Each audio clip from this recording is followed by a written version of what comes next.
اعوذ باللہ من الشیطان الرجیم، بسم اللہ الرحمن الرحیم۔ الف لام چینل کی طرف سے آج میں آپ دوستوں کو رسول اللہ صلی اللہ علیہ وآلہ وسلم کا ایک بہت ہی زبردست فرمان پڑھنا سکھاؤں گا اور پڑھ کر آپ کو سناؤں گا۔ آپ دوستوں نے اس پر ضرور عمل کرنا ہے۔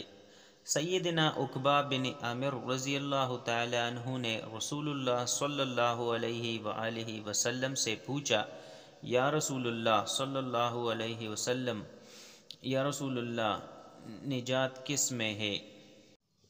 تو رسول اللہ صلی اللہ علیہ وآلہ وسلم نے فرمایا، اپنی زبان کو قابو میں رکھو، اپنے گھر کی وسعت میں بند رہو اور اپنی خطاؤں پر آنسو بہاؤ۔ ترمذی کی یہ حدیث ہے۔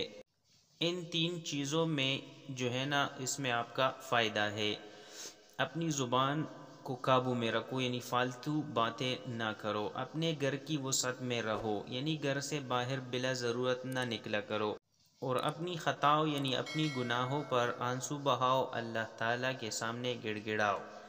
السلام علیکم ورحمۃ اللہ وبرکاتہ۔